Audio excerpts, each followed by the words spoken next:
Alors en fait, on travaille bien loin du monde de la forêt. En réalité, toute la partie biochimique, génétique, biologique, la compréhension des mécanismes moléculaires, malheureusement, ne peut se faire que sur des systèmes in vitro, des D'accord. systèmes expérimentaux, où là, on a le champignon qui est mis en présence de petites germinations ou de petites plantules d'arbres.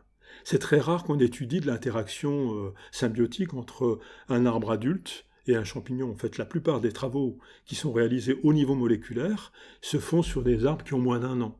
D'accord. Donc on sait micro-propager le peuplier. Alors l'arbre modèle des forestiers, c'est le peuplier, parce qu'il pousse vite, relativement vite pour un arbre. Si un peuplier, tu vas avoir on démarre avec une bouture Ouais. dormante qui fait 10 cm, tu plantes ça dans un pot, cette bouture, tu reviens 6 mois après, il fait 3 mètres de haut.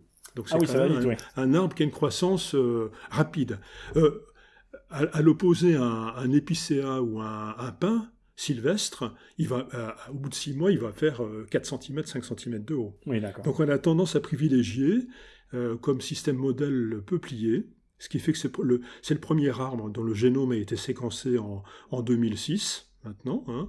Donc on a un génome, il se transforme génétiquement, il se transforme relativement facilement. On a plusieurs protocoles de transformation génétique.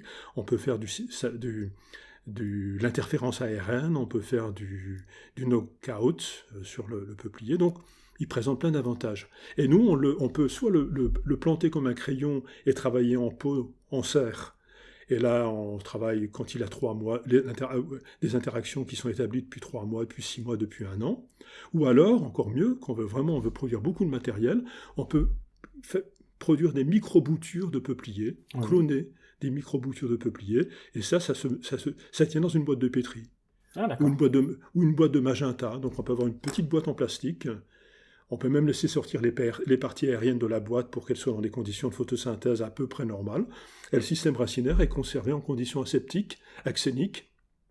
Et là, on peut avoir un ou deux champignons qui viennent coloniser le système racinaire. Et là, on peut en produire des boîtes comme ça arrive, on peut en produire des milliers, Oui. suffisamment pour avoir assez de matériel pour prélever les petites racines, 100, 200 racines courtes mycorhizées, avec une pince à épiler, on prélève les petites racines courtes. D'accord, ouais. Je fais plus ça depuis très longtemps, c'est plutôt mes thésards qui font ça. Et puis, voilà, il y en a assez pour faire une extraction d'ARN ou de mesurer une activité enzymatique ou mesurer une concentration de métabolites. Donc on sait maîtriser un certain nombre de ces interactions arbres-champignons in vitro en conditions expérimentales.